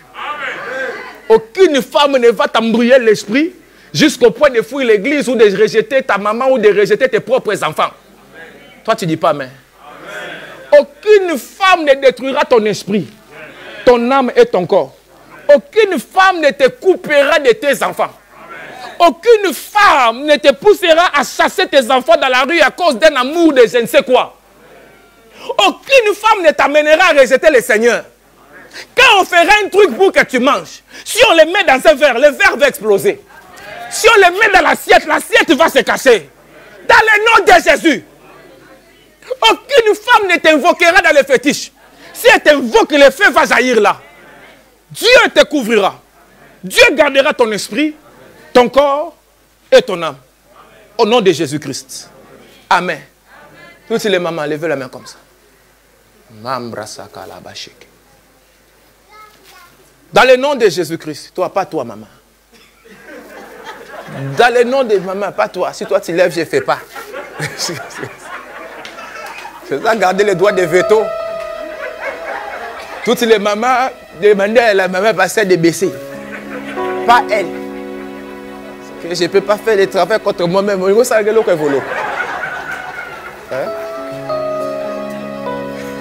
Soulevez même si vous n'êtes pas maman. Même si vous êtes une jeune fille de 4 ans, de 5 ans, soulevez seulement. Dieu est bon. Frère, le fétiche existe. Maman, surveillez la maman. Le fétiche existe et la sorcellerie existe. Je vous dis la vérité. J'ai reçu une femme dans le bureau très belle cette semaine. Elle m'a dit, papa, j'avais un ministre, j'avais un ambassadeur, j'avais un directeur de compagnie pétrolière. J'ai épousé un chômeur. Ça dit de ces 4-là, j'ai choisi le chômeur. Et j'en souffre jusqu'aujourd'hui. C'est pas normal, Yaya. Je lui ai dit, cet homme-là, il s'appelait comme ça. Oh ouais. Il est allé, il avait quelqu'un qui était comme ça. Oh ouais. Il est allé avec lui à tel endroit. Vous avez ça dans votre pays. Oh ouais. J'ai dit, c'est là-bas qu'ils t'ont attrapé. Dans le nom de Jésus. Pas toi, maman. Pas toi. De toute façon, de ce côté, il y a quelle maman? Il y a quelle maman Louisie? De ce côté, ça prendra que maman Louisie. Et Dani. Il y a Chimène. Tout fétiche qu'on a fait contre nous les désactivons ce matin. Chaque fois qu'un homme t'invoquera, bon, maman, il faut mettre pour un autre homme. Chaque fois qu'un homme viendrait invoquer ton esprit pour te voler de ton mari, il va mourir. Chaque fois qu'un homme fera des fétiches ou des prières compliquées ou allumera des bougies étranges pour te compliquer l'esprit, que tu ne prennes pas la bonne décision, le feu va les brûler. Chaque fois qu'un homme dira que comme tu l'as quitté, tu ne peux pas te marier, tu ne peux pas avoir d'enfant, tu ne peux pas être heureuse, aujourd'hui là, il meurt. Chaque fois qu'un homme dira que tu ne peux jamais les quitter, maman, parce qu'il faut enlever de ce côté-là. Chaque fois qu'un homme dira tu ne peux jamais les quitter par des puissances spirituelles compliquées, Yaya, ce jour-là même, tu vas les quitter. Dieu a mis quelque chose en moi. J'ai quelque chose. Si tu fais des fétiches pour que je t'aime, je te hais. Hein? J'ai ça. Si tu mets un poison contre moi, si je tiens les verres, ça explose. Je suis comme ça. Si une femme veut m'avoir pour un complot ou m'enregistrer dans du mal, des vidéos, des canchas, des histoires comme ça, ces jours-là, là, je ne vais pas aller. Même si je pars, je serai désactivé. C'est à moi. Je suis comme ça, ma femme connaît. Partout on veut me faire du mal, je ne pars pas. Même si je ne sais pas, je ne pars pas, je n'ai pas la force. Et elle-même sait, si je perds la force comme ça, elle sait que... Le mal va sortir après. Elle va me dire, hé mon mari, heureusement, j'ai pris pour toi. Tout homme qui va chercher à faire ça contre toi, ça ne te prendra pas. Quelqu'un qui va invoquer ton esprit, quel que soit l'endroit, ça ne va pas marcher. Dans le nom de Jésus-Christ. Mais maman, levez la main. Si quelqu'un décide de te tuer, il va mourir de la chose qu'il fera. Si quelqu'un décide de détruire ton mariage, il va mourir de la chose qu'il fera. Si quelqu'un décide de te causer du tort, de t'envoûter, de te prendre comme... ça ne va pas marcher. Et chaque fois que quelqu'un voudra faire un complot contre toi, ça ne réussira pas. Si un homme veut seulement jouer avec toi, mais il n'a aucune bonne intention de t'épouser ou de t'honorer, mais il veut te déshonorer, il veut t'utiliser, il veut te voler, il veut te manipuler, ça ne va pas marcher. Aujourd'hui, j'ai dit un mot pour toi. La main de Dieu fera que tu ne diras plus oui à tous les gens. Dieu te donnera une force que tu n'avais pas auparavant. Et chaque fois qu'une mauvaise personne viendra, tu seras protégé. Dieu te guidera dans la bonne décision. Dieu conservera ton esprit. Dans le nom de Jésus-Christ. By fire. Amen. Tu es libéré. Tu es libéré. Tu es libéré. Amen. Il y a des gens qui n'aiment pas la paix. Il y a des gens qui aiment la guerre, qui vivent de la guerre, qui pratiquent la guerre chaque jour. J'ai prié pour toi. Que ces gens-là ne t'atteindront plus. Ces gens-là n'entreront plus dans ta maison. Ces gens-là n'entreront plus dans tes relations. Tous les gens qui enlèvent la paix des autres, Dieu les éloignera de toi. Que tu vives en paix. Que ta paix soit préservée. Que ta paix soit préservée. Que ta paix soit renforcée. Que ta paix soit fortifiée.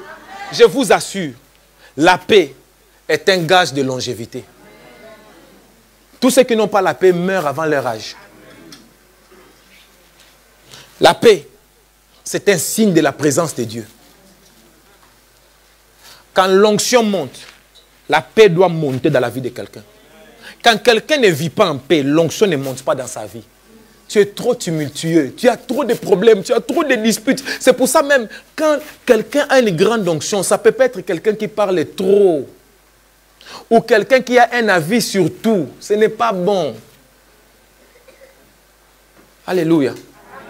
Quelque chose s'est fait là-bas, tu partages ton avis. Quelque chose s'est fait là-bas, tu parles. Ah, finalement, laisse le ministère, deviens journaliste. Parce que tu as un avis sur tout. Tu dois avoir ton domaine de prédilection. La parole du prophète est rare. Hey! Alléluia!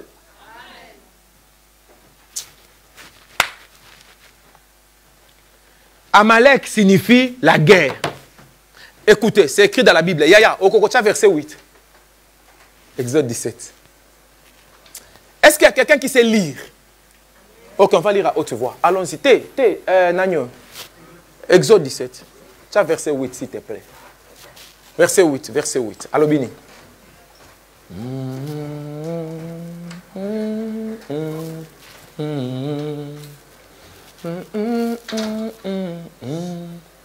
Est-ce qu'on peut lire? C'est fort. Pardon, lis à haute voix, s'il te plaît. Merci. Verset 1 dit quoi?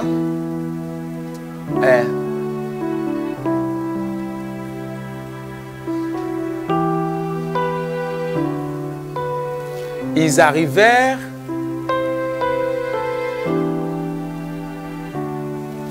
toute l'assemblée des enfants d'Israël partit du désert de Sin selon les marches que l'Éternel leur avait ordonnées et ils campèrent où?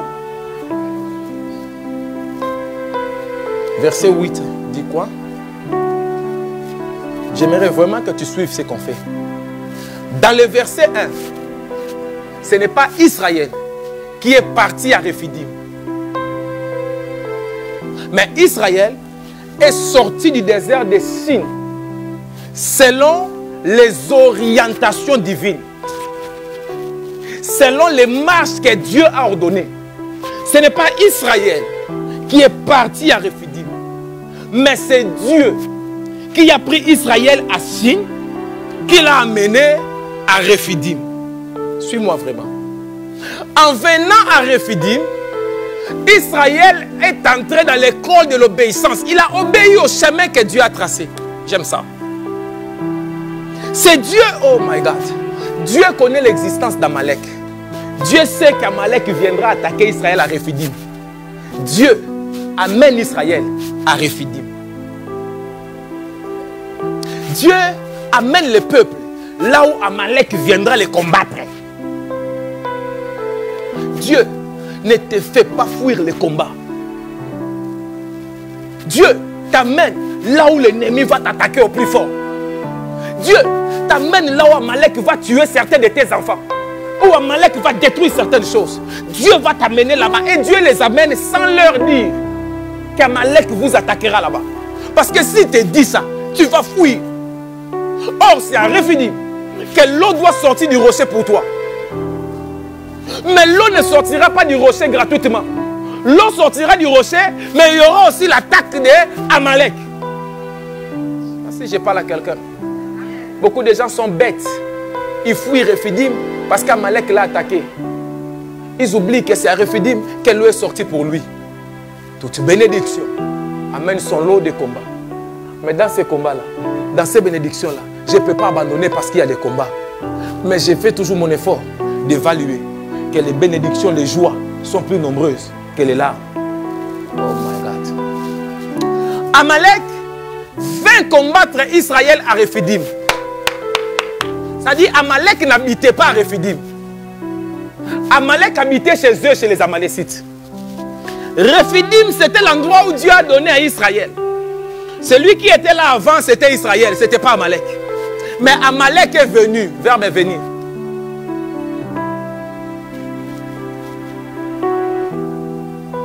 Amalek est venu les combattre sans invitation. Israël n'est pas allé dire à Amalek, Amalek viens un peu nous visiter. Israël n'est pas allé montrer à Amalek, Amalek regarde ce que Dieu fait pour moi. Israël était dans son miracle tranquille. Il mangeait sa manne miracle. Il buvait son eau du rocher miracle. Amalek a quitté chez lui. Tant qu'Israël n'était pas à Rephidim, Amalek n'est pas venu à Rephidim. Pendant ce temps-là, il y a quelqu'un de distrait qui pense que je parle d'Israël, d'Amalek, de Rephidim jusqu'à présent. Il ne comprend pas que je parle de lui. Tant qu'Israël n'était pas à Rephidim, Amalek n'allait pas là-bas. Amalek n'est pas allé à Rephidim par hasard. La Bible dit, il vint pour combattre Israël. Donc il n'est pas allé à Rephidim pour boire de l'eau. Il n'est pas allé à Rephidim pour faire une promenade. Non, il a dit, je quitte de chez moi, je vais aller à Rephidim pour attaquer Israël. Nous avons vu dans Deutéronome 25 qu'Amalek n'avait même pas la crainte de Dieu. Yoka, Israël, tout le monde savait que Dieu marche avec Israël. Dieu a renversé le plus puissant pays du monde, l'Égypte, par Israël. Dieu a fait tomber la manne du ciel. Amalek, quand il venait de loin, il voyait la manne tomber pour les enfants d'Israël. Bon, comme ça tombait la nuit, ou dans la rosée le matin, au lever du soleil. Il voyait la colonne de feu, la colonne de nuit avec Israël. Amalek voyait la gloire de Dieu qui était avec Israël. Mais malgré ça, ils les ont attaqués. Être chrétien n'enlève pas les combats, n'enlève pas les attaques, n'enlève pas les poursuites de l'ennemi. L'ennemi n'aura pas peur de ton onction. S'il est même allé attaquer Jésus dans le désert, l'ennemi n'aura pas peur de ton onction. C'était le même Jésus qui après ça est allé dire l'Esprit du Seigneur est sur moi parce qu'il m'a oint. Mais le diable est là quand même attaqué. L'ennemi n'aura pas peur de tous les grands miracles que Dieu a fait dans ta vie. C'est intéressant parce que Israël, juste après avoir eu le miracle de l'eau, pour la première fois dans l'histoire de l'humanité, l'eau est sortie d'un rocher. L'ennemi est venu l'attaquer. Israël, je vous ai dit tout à l'heure, ils étaient face à la mort de soif d'eau et Moïse était face à la mort de lapidation. Quand nous étions en train de mourir, Amalek n'existait pas. Parce que le souhait d'Amalek, c'était que tu meurs de soif, que tu meurs de faim, que tu meurs de lapidation. Mais comme Dieu a fait un miracle pour toi, Amalek apparaît. Parce que le miracle que Dieu a fait, l'un des enfants des miracles s'appelle combat.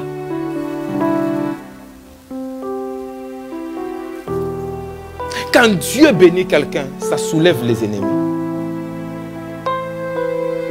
Si tu as besoin des ennemis, ne cherche pas des conflits. Si tu as besoin des ennemis, commence à réussir. Aie seulement la primauté quelque part. Les ennemis apparaîtront d'eux-mêmes comme des champignons.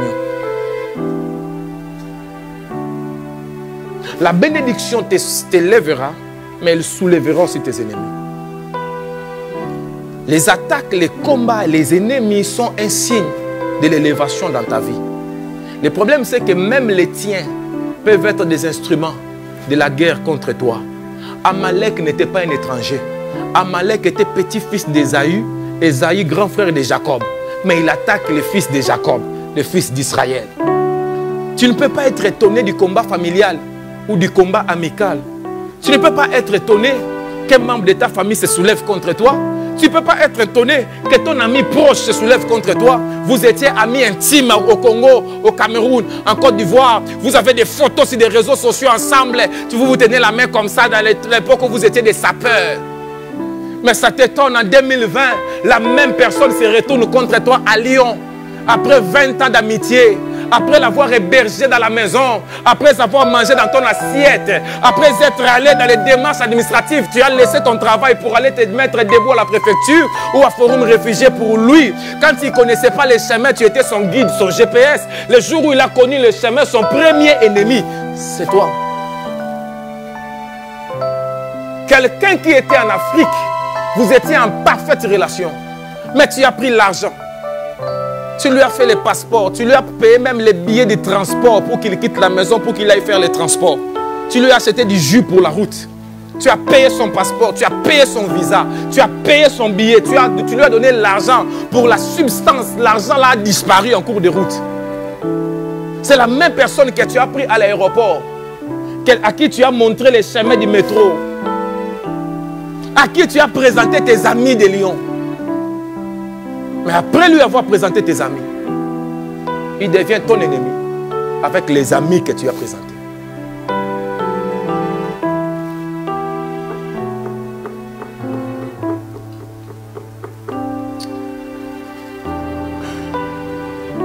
Tu ne peux pas sauver un serpent de la mort.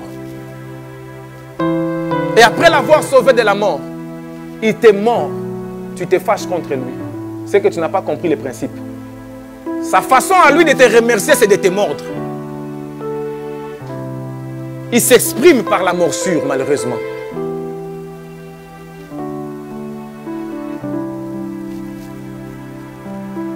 Voilà. Je l'ai dit toujours. Il y a des gens, quand Dieu est en train de les tuer, laisse Dieu les tuer. Tu les sauves de la mort, lui te tue. On n'aide pas tout le monde. Le fardeau de toute la famille ne doit pas reposer sur toi. Enlève ça ce matin. Ces gens-là vivaient avant toi. Ils vivront après toi. Fais ta portion. Demande la volonté de Dieu. Il y a des gens que tu aides. Tu es en train de construire ta propre mort. Tu es en train de fabriquer ton propre ennemi mortel demain. Oh Jesus. J'aimerais dire aux gens qui font entrer leurs amis jusqu'à dans leur chambre à coucher, arrêtez ça aujourd'hui. Que la chambre à coucher soit intime. Ce n'est pas pour rien qu'on met des portes devant des chambres. C'est parce qu'il y a certains endroits que ce n'est pas tout le monde qui doit aller. C'est ton ami, vous avez une bonne relation, mais pas jusqu'à dans la chambre à coucher. Il faut laisser quelque part où l'ami n'entre pas, où l'ami ne connaît pas. Parce que l'ami peut devenir l'ennemi de demain. Il n'a pas toutes les armes contre toi.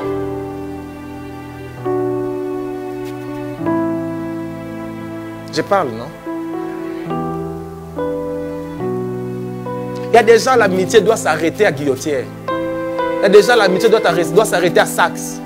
Il y a déjà l'amitié doit s'arrêter à la gare. Ce n'est pas tout le monde qu'on amène à la maison. Je dois te le dire comment. Ta maison est devenue comme un arrêt de bus.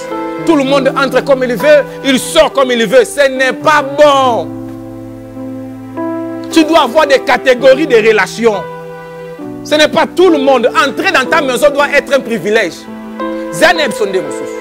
Tu es stupide quand tu dépenses 5 000 € de crédit pour changer tout dans la maison, pour inviter des gens pour leur montrer comment ta maison est jolie. Tu es stupide. Tu veux les montrer aux gens. Filme-les, mets-les sur Facebook. Mais ne les fais pas entrer.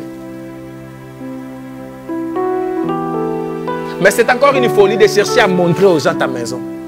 C'est vraiment une enfance. C'est pour cette raison, n'épousez pas tout le monde. Tu vas voir quelqu'un qui est biologiquement 40 ans, mais intellectuellement 15 ans. C'est un adolescent. Il est encore dans l'étape où on met les pulls, on ne ferme pas les boutons pour montrer les dessins qu'il y a là. Vous connaissez à l'époque là au Congo, non, il y avait des mouchoirs là, des tissus. Tu sais, moi j'ai perdu beaucoup de mouchoirs comme ça. Quand je mettais dans la poche, j'ai laissé une partie dehors. Non, sap. Cette histoire de grader dans les églises là aussi, je ne sais pas si c'est bon, mais bon, c'est bon. C'est bon, c'est très bon. Moi, sap. Et tous les jours, j'ai rentré sur la route pour chercher le mouchoir qui est tombé où.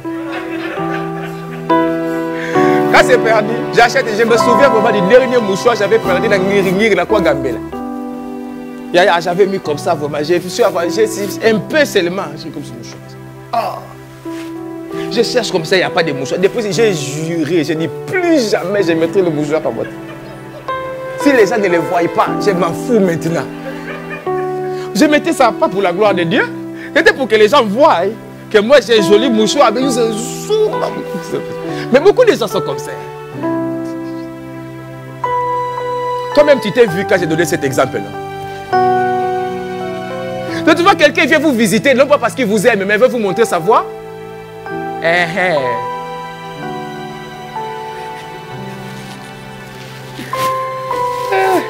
Il dit, je vais te déposer. Il ne veut pas te déposer par amour, pour te montrer les options. Du moment où il y a 4 pneus, et le moteur, ça roule comme... C'est tout. Pour quitter point A.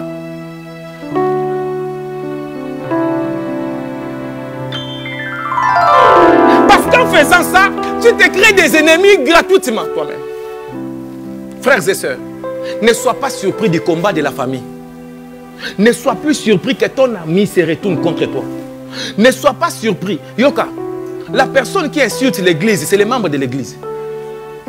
La personne qui critique les pasteurs et sa femme, c'est les membres de l'église. Ça ne peut pas nous étonner. Ça ne peut pas nous surprendre. Je l'ai dit tout le temps à ma femme. Ma femme, ça ne doit pas te toucher. Ça ne doit pas t'étonner. C'est notre vie. Plus on va monter, plus il y en aura encore. Mais c'est comme ça. Je ne passe pas ma vie à compter mes ennemis. Je passe ma vie à compter mes amis. Je compte mes amis et je compte sur mes amis. Ici, là, je parle de mes amis. Mes ennemis, je ne parle pas d'eux. Je ne leur donne pas un pupitre devant chez moi. Chez moi, je donne la parole à mes amis. This is very important. Et quand quelqu'un était mon ami, devient mon ennemi, j'accepte. Parce que c'est le parcours. Moi aussi, j'ai des gens, j'étais leur ami. J'ai retiré ma signature. Il y en a beaucoup. J'ai retiré ma signature.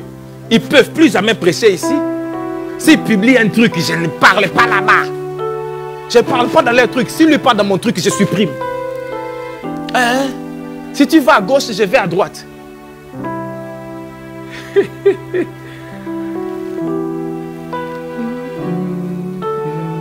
Yoka, Amalek, c'est quelqu'un qui lui a rien fait. Toi, tu fais tes choses, lui aussi fait ses choses. Mais brusquement, il vient te combattre chez toi. Tu as envie de lui poser la question, tu es contre moi, qu'est-ce que je t'ai fait au fait? Pourquoi toi, tu ne fais pas ta chose à toi au lieu de chercher à détruire ma chose à moi?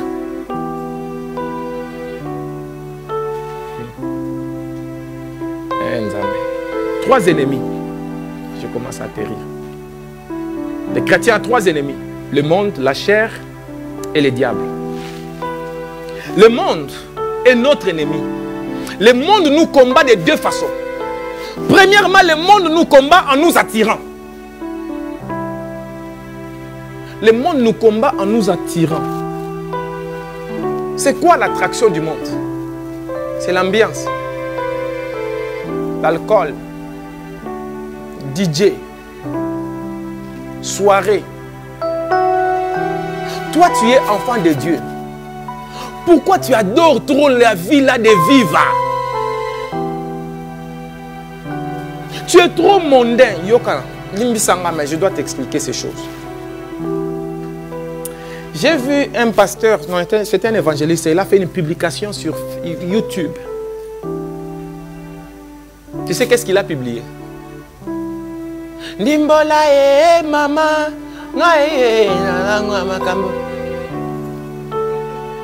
Il a écrit, dit, ah, notre époque. Il a un nom, il a un nom. Comment on va bien accueillir? Bah, il a canto. T'es mais azakana comment on va bien accueillir? T'es azakana comment on va bien accueillir? Maintenant, il partage, il met ses noms là, il dit, ah. Les trucs, ceux qui donnent là en espagnol, tout ça. Il dit, je ne chante pas ça aujourd'hui, mais je me suis souvenu un souvenir. Le homme de Dieu. Je peux comprendre que les souvenirs reviennent. Par exemple, moi qui te parle, cette chanson-là, je connais cet album de la première chanson à la dernière chanson. Parce que j'habitais chez ma grande sœur, la maman de Mardoché, beaucoup de gens le connaissent à Lyon ici. Mardoché est né dans mes mains comme ça, Boussou Djano. C'est moi qui lavais les couches de Mardoché. Je les portais comme ça, les bébés. C'est moi qui repassais chaque jour. J'avais quitté chez nous, j'étais allé chez ma grande sœur pour l'aider dans les couches de Mardoché. Frère, Yagi, il mettait cette musique chaque jour. Ça dit en boucle. Maintenant, on avait la radio cassette. Maintenant, il y avait un bouton dans la radio cassette. Quand vous appuyez, ça changeait de face A, face B automatique. Reverse. Maintenant, moi, je dormais au salon et je mettais la tête à côté de la radio. J'étais chrétien à 1000%. Mais les cantiques là, du début jusqu'à la fin, le baume A et B, c'est dedans. Des cantiques. Hein? Par exemple, les cantiques de Loua. Yaya, j'ai vendu dans la boutique de notre grand frère José à Bandal. Tu vois Bandal là, Nanini, Bandal bloc, hein? Bloc, Yaya. Donc son ligablo était dans les Kala. Maintenant, les grands baffles étaient au-dessus des ligablos. Donc je connaissais. C'est-à-dire, toi-même, tu entends vraiment à l'intérieur de toi, quoi. L'autre voyou là, il dit Loua. Mais l'autre là, il dit Baïfaya. Maintenant, c'est à toi de choisir. Vieux. Tu peux voir comme ça les frères tomber dans des péchés compliqués. Ne les détruis pas encore. Essayez de comprendre, on vient d'où avec nous. Le monde va t'attirer, le monde va te chercher. Mais toi, tu dois refuser le monde. Je ne comprends pas ton niveau de vie chrétienne. Tu es encore dans des débats de fer et Fali. Tu es là encore, ah non, Jibel, c'est mieux que Wera. Papa, tu es déjà devenu chrétienne. Laisse les histoires de Assalifo, de Gaou. Magic System. Laisse l'histoire de Magic System, laisse ça. Oh, moi j'aime trop le truc de Aderastabwe, Aderastakou, Aderastabwe. C'est mon Christ. Tu es chrétien, Yaya. Le monde t'attire. Même papa Trésor, il ne chante pas ça. Je ne l'ai jamais vu chanter ça. Hein? Je ne sais pas. Et c'est style. Hein?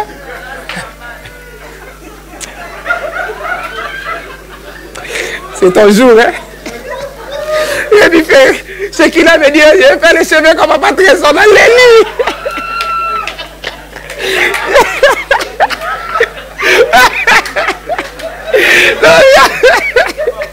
Non, mais je me suis assez chez qui là, jamais.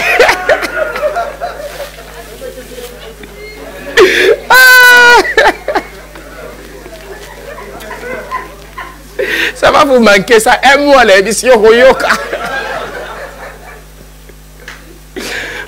Je ne vais plus prêcher. Je vais être les autres, vous allez prêcher. Je vais me répondre. J'ai quitté l'émission. Hein? J'ai pleuré. J'ai dit, mon Dieu, dans les 40 jours. Vous vous souvenez, non? L'enfant ne voulait plus couper. J'ai dit, c'est qu'il est mignon. Dieu lui a montré. Il a suivi l'exemple de papa Trésor. Mais tu poses un onction, ma casse. Hein? Mais même lui, je ne l'ai jamais écouté chanter. Mais il est dans ta voiture. Oh. Ça, au moment l'enfant de Dieu, we are the world. Oui, il ferme les yeux. Hein. We are the children. Il dit, c'est la paix dans le monde. C'est la paix. Peace.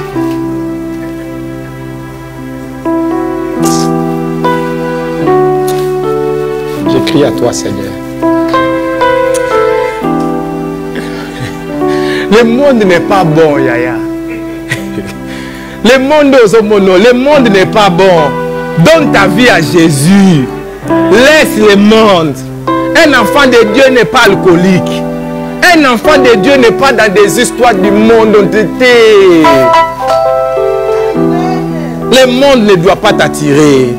Alléluia. Tu vois, il n'y a plus d'amen. Comment je peux comprendre? Il y a eu une fête dans la ville. La moitié de l'église n'est pas venue à l'église parce qu'ils étaient à la fête hier soir. Ah, Nekonanga, tu n'as pas compris Jésus alors. Donc pour toi, c'est plus important d'être à la fête qu'à l'église. De ce côté-là, j'admire l'évangéliste. L'évangéliste, même si la fête là est vraiment sucrée bonbon. Pour lui, il dit demain c'est l'église. 1h du matin, même si maman Madeleine a commencé à danser comme ça.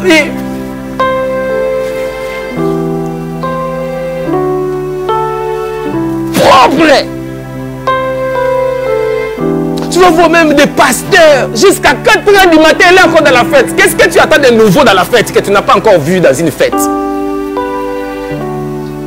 Tu attends de manger les cuisses de poulet. Tu n'as pas mangé ça dans ta vie. Ou bien tu attends la fin de la fête pour emporter. Jusqu'aujourd'hui, après 15 ans de robe, tu es encore dans l'onction là d'emporter après la fête. Ta mort ne sera pas bonne.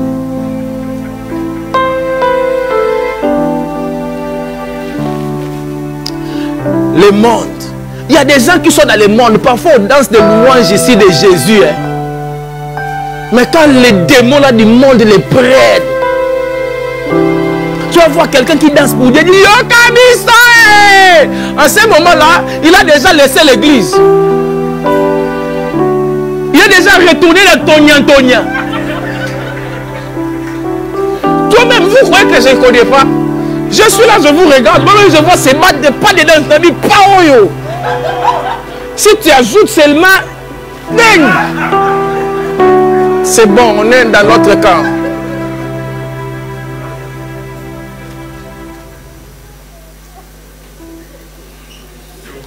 Nous, ici, nous chantons chicoté.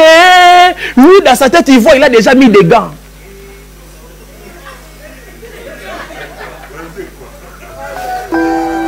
Dans sa tête, lui, il a déjà les gants.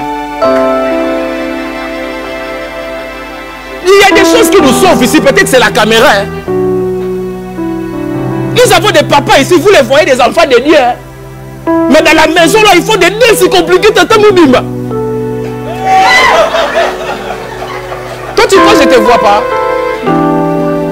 Oh, je vais danser un peu de Zougoulou.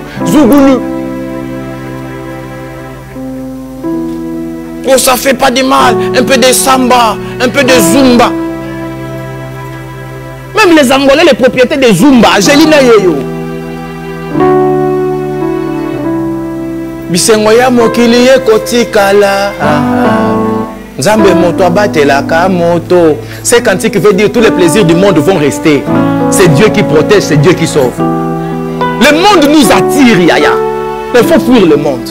La Bible dit n'aimez pas le monde ni ce qu'il y a dans le monde. Mais le monde aussi est un ennemi parce qu'il nous attaque. Quand le monde voit que tu as refusé son attrait, il va maintenant t'attaquer. Et l'attaque du monde, ce sont les hommes de mauvais cœur. Les hommes de mauvais cœur vont chercher à te détruire. C'est pourquoi je disais à ma femme, il faut enlever les bus. Papa Fleury, aidez-nous, pardon. Prenez vraiment les bus à la fin du kit. Mettez-les même chez vous ou bien chez Papa Landou, je ne sais où. Parce que quelqu'un a saboté notre bus ici. Ils ont coupé les câbles de frein. Parce que le monde veut ça. Le monde ne nous aime pas. Le monde est contre nous. L'enfant de Dieu ne peut pas avoir trop d'amis païens. Tu as trop d'amis païens, toi-même tu es païen. Frère, en vérité, je vous le dis.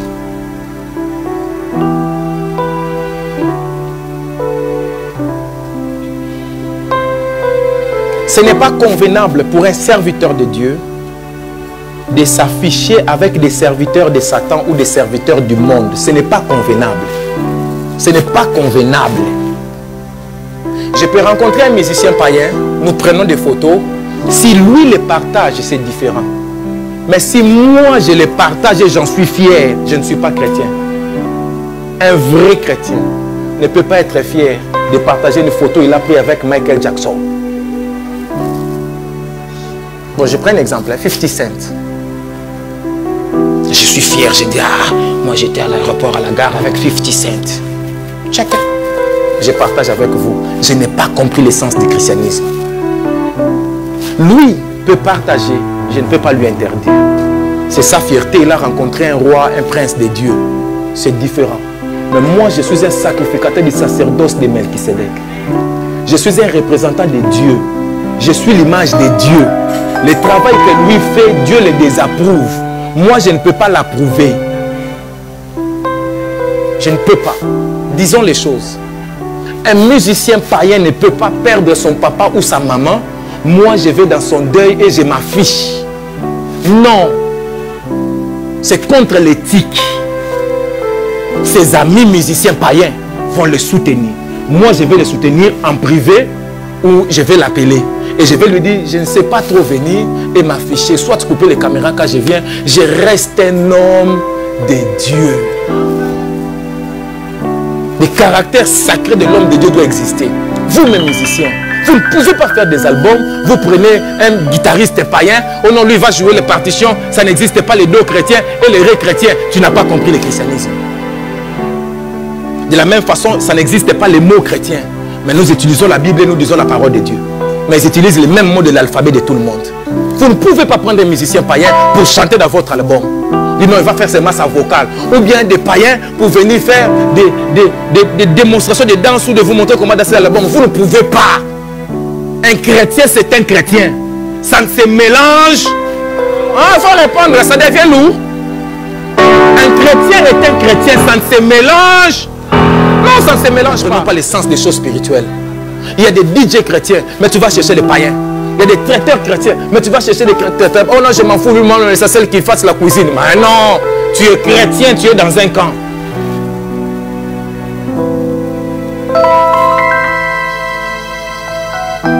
Moi-même, j'ai commis cette erreur-là.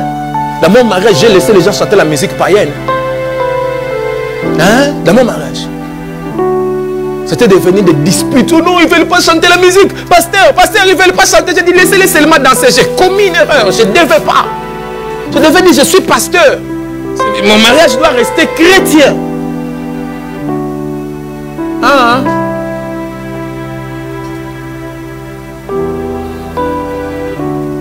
Le monde est notre ennemi. Ne nous mélangeons pas au monde. Tu es un chrétien. Chez toi, il n'y a que des païens. Tes amis, ce ne sont que des païens. Ce n'est pas normal. Cette cupidité-là va te détruire. C'est Dieu qui t'a donné l'argent. C'est Dieu qui t'a donné tes instruments là. Maintenant, tu commences à les louer, même aux païens. Non, ce ne sont que des instruments. Choisis ton camp. À un moment, tu te dis, je ne veux pas être cupide. Ce que Dieu me donnera, ça me suffira. Ça me pose aussi un cas de conscience parce que moi aussi, je vais faire un studio d'enregistrement. Ça me pose un cas de conscience. Ou bien carrément, je vais dire, c'est pas à moi. Comme ça, quelqu'un d'autre le fait, lui, il fait ce qu'il veut. Parce que si c'est à moi, je suis un homme de Dieu, je suis tenu de certaines choses. D'autres fois, j'en parlais, je disais, tu es un serviteur de Dieu. Même dans tes business, tu ne peux pas travailler avec n'importe qui.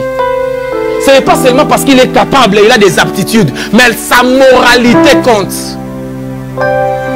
Parce que les gens vont dire, lui, il est homme de Dieu. Comment il supporte cet homme à côté de lui?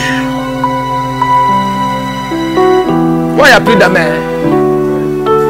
Le monde est notre ennemi. J'ai cette expérience. Tous les pasteurs mondains, on se sépare toujours. Il y a des pasteurs qui sont mondains. C'est un prédicateur de la parole de Dieu. Mais il est mondain. Il est tout dans les choses du monde. Et les gens qui vivent dans les péchés aiment ce genre de pasteurs-là. Parce que il y a un certain degré de connaissance de la parole, un certain degré d'onction. Quand tu l'atteins, certaines choses tu laisses. Tenir compte de la culture. Aux États-Unis, je peux me faire défriser les cheveux, je coupe une ligne ici, même je fais même un cercle là-bas, il n'y a pas de problème. Mais en France, au Congo, en Afrique, toi pasteur, tu fais des lignes dans les cheveux. Qu'est-ce que tu cherches encore? Tu n'as pas grandi jusqu'aujourd'hui. La culture de ton peuple, quand on fait des lignes comme ça dans les cheveux, ça donne un message. Quel président de la République tu vas voir avec une ligne ici? Mais toi tu es pasteur, tu es plus que le président. Mais tu es là, tu fais des coiffures bizarres, tu fais des lignes dans les favoris, homme de Dieu. Tu mets des pantalons troués, tu mets des habits transparents, des gens voient ton corps, tes seins sont à la portée de tout le monde, aucune valeur, tes cuisses, tout le monde connaît la couleur de tes cuisses, tes sous-vêtements, tout le monde connaît. Aujourd'hui c'était Nedje Gabana, hier c'était Umro. Boni Boye. Ozoko là, tu grandis dans l'âge, mais on connaît toujours la marque de tes soutiens. Maman, tu veux nous envoûter? Prédicatrice de la parole de Dieu. J'aime beaucoup la façon dont ma femme s'habille. Même s'il y a des moments où on fait la guerre, je dis je ne veux pas cet habit. Non, c'est bon, je ne veux pas cet habit. Tu ne sors pas avec ça, tu sors avec ça si tu arrives là où tu passes. L'homme a gratté.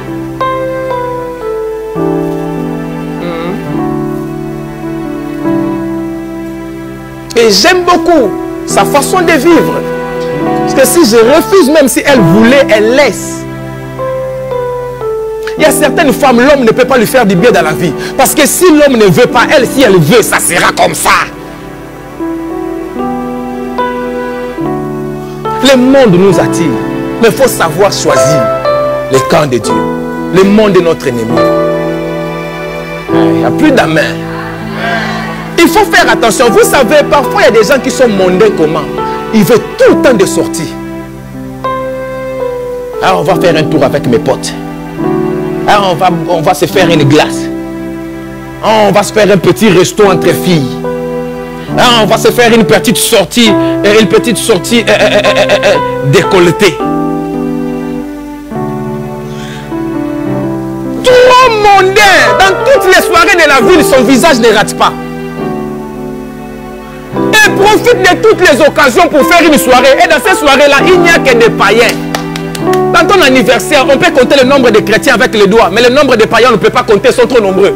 Finalement, quel est ton camp? Comment toi, un enfant de Dieu, tu fais ton anniversaire, c'est des champagnes qui coulent à flot? Où est ton christianisme? Mondain, le monde, tu vas voir quelqu'un, prédicateur, mais il aime les femmes. Femmes. Même si vous dites on va les faire marier comme ça, ça va les calmer, ça ne les calme pas. Lui, une seule femme ne lui suffit pas, il est comme Samson. Samson avait la force. Et sa force là, une seule femme ne pouvait pas tenir. Il devait avoir plusieurs femmes. Ah. Il aime les femmes. Femmes ici, femmes ici, femmes ici, femmes ici. Même les femmes de loin. Je me pose toujours des questions, Yaya. Tout ça, la téléportation. Sorcier. Est-ce que les mamans peuvent dire sorcier? Mais les mamans ne disent pas. Les mamans, vous pouvez dire sorcier. Les mamans, on te donne l'occasion en or comme ça. On se louper. Il faut dire les mamans sorcier. C'est la sorcellerie, je vous dis. J'ai raconté à ma femme l'histoire de cette femme-là. Je l'ai vue aussi quelque part. Sa belle-sœur l'a appelé. Elle dit, mon frère a dit, tu les harcèles. Elle dit, oui, je les harcèle. Je les harcèle vraiment. Parce que depuis qu'on a mis le confinement, il a commencé à manger 3 boules d'attiéké. Avant, il mangeait une seule boule. Maintenant, je suis en train de me demander, les 2 autres boules, quand il n'y avait pas le confinement, il les mangeait où? Parce qu'on ne peut pas passer de 1 boule d'attiéké à 3 boules d'attiéké. Il dit, c'est pas normal. Cet homme ici, il était ici. Si j'ai dit, on va mettre la prière, il priait 30 minutes. Aujourd'hui, il commence à prier 4 heures du temps. Bon, les 3h30 là, dans le confinement, il priait où? Il dit, toi, ma belle-sœur, mets-toi à ma place. Si c'était toi, tu n'allais pas harceler ton mari. Ta belle-sœur dit, oui, moi aussi, j'allais les harceler. Le déboule là, il est mangé où? Menace, menace, harcèlement, harcèlement, enquête, enquête, enquête, enquête. Les 2 autres là sont apparus.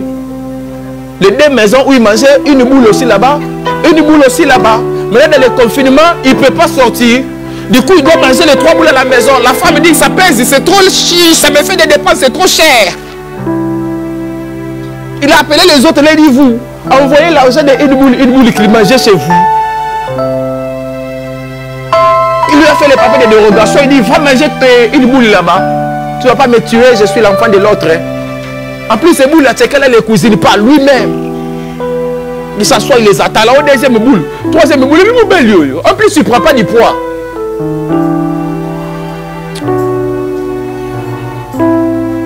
Le monde n'est pas bon. Ok.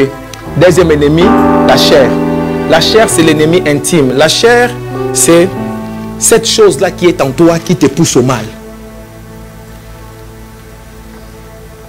C'est ta partie Amalek qui est en toi. L'Amalek, les rebelles, là, l'homme de guerre, là, qui cherche la guerre qui est en toi. C'est la partie en toi qui ne craint pas Dieu. Elle attaque toujours, elle te pousse à la rébellion. Quand Dieu te bénit, par exemple, là, on a fait 40 jours de jeûne et prière. La bénédiction est venue. Amalek les a attaqués. Nous aussi, tu dois savoir que dans ton corps, comme Dieu t'a béni, là, 40 jours est fini, Amalek va s'élever. Ton corps va s'élever, la chair va s'élever pour te pousser au mal, pour te pousser au péché. Sois prudent. Des désirs violents, compliqués, incontrôlables. Chacun de nous a ses Goliaths que tu dois vaincre. Pour l'autre, peut-être c'est la colère. Pour l'autre, peut-être c'est l'envie. Il envie les autres hommes ou les autres femmes. Pour l'autre, peut-être c'est trop de paroles. Tu parles trop sans maîtrise. Pour l'autre, peut-être c'est l'impudicité. Pour l'autre, peut-être c'est ils aiment trop manger. Pour l'autre, peut-être c'est l'orgueil. Chacun a des choses que la chair les pousse. Mais dans les jeûnes et prières comme ça, tu dois vaincre l'ennemi. Parce que l'ennemi va se soulever. Mais tu dois le vaincre. Et le 3e ennemi, c'est le diable, qui est notre ennemi mauvais. Jean 10 dit, il ne vient que pour égorger, voler et détruire. Hier ou aujourd'hui, ma femme a vu dans la vision ou dans un rêve, je ne sais pas comment on va l'appeler, ou un songe, elle a attrapé les voleurs qui nous volaient depuis toujours. Nous, on avait un voleur qui venait tout le temps nous voler, voler, voler. Et elle a dit, mais il y a un voleur, mon mari est prophète, il ne le voit pas. Il faut qu'on l'attrape. Elle a attrapé ces voleurs-là. J'ai dit, ce que tu as vu là, on est passé de l'autre côté. Ça dit, on devait être plus loin que là où on est aujourd'hui. Mais chaque fois on travaille, il y a un voleur qui vole. On n'a pas les résultats qu'on devait avoir. Maintenant, c'est toi qui l'as attrapé. On monte. Alléluia. Je crois que les voleurs de ta vie aussi, nous l'avons attrapé. Vous savez, un leader, quand Dieu lui montre des choses, il ne doit pas toujours les voir pour lui-même. Il doit toujours les contextualiser sur les peuples qu'il dirige. Parce que Dieu peut te parler à toi, or il parle au peuple que tu diriges. Le voleur a été arrêté, hein, et nous passons de l'autre côté. Je clôture en disant ceci. Ces trois ennemis ne pourront pas te détruire. Parce que Dieu t'accordera la grâce. Pendant ce confinement, tu ne vas pas retourner dans le monde. Tu ne vas pas faire tomber ta foi. Dieu te soutiendra. Quelles que soient les réalités de ta vie, pendant ce confinement, tu vivras dans la crainte de Dieu et tu ne te perdras pas. Les fautes que tu as commises dans les premiers confinements, cette fois-ci, tu les vaincras. Je te dis la vérité. Le voleur n'entrera plus. Cette fois-ci, les sorciers ne vont pas vous tuer, mais c'est le sorcier qui mourra. Cette fois-ci, c'est lui qui vous maudit. Sa malédiction tombera sur lui-même. Cette fois-ci, tes défauts, tes faiblesses s'arrêtent ici aujourd'hui. Cette fois-ci, ton Goliath doit tomber. Les péchés qui t'ont toujours dominé, tu vas les vaincre cette fois-ci. Alléluia. Les niveaux que tu devais atteindre après ce culte, tu l'atteins. Aujourd'hui, tu vas sortir d'ici avec la victoire. Et tu vas écrire dans un livre que tu as gagné après 40 jours. Alléluia. Le confinement vient. Mais dans ce confinement, tu seras meilleur. Tu vas réussir. Tu vas prospérer. Tes choses vont avancer. Tes affaires vont s'épanouir. Dieu va t'ouvrir des portes. Dans ce confinement, ça sera différent. Tous les ennemis seront coupés par l'épée, comme Josué a coupé Amalek par les tranchants de l'épée. Et tu diras Jéhovah Nissi. Moïse a dit ça après la guerre. Il a dit Jéhovah Nissi, l'Éternel notre bannière, l'Éternel notre drapeau, l'Éternel notre Dieu, nous lui appartenons, l'Éternel notre territoire de victoire, l'Éternel notre place dans le cortège, l'Éternel notre victoire. Et ce matin ou cet après-midi, Dieu proclame une guerre éternelle contre ton Amalek. Et je te dis de la part de Dieu, leur nom sera effacé de la surface de la terre. Lèvons-nous pour la prière. Je le répète, leur nom sera effacé de la surface de la terre. Vous regarderez là où ils étaient. Vous oublierez même qu'ils étaient là. Ouya. Remercie Dieu pour ces 40 jours. Remercie Dieu pour ces 40 jours. Remercie Dieu pour la victoire sur Amalek. Remercie Dieu, nous sommes à la fin.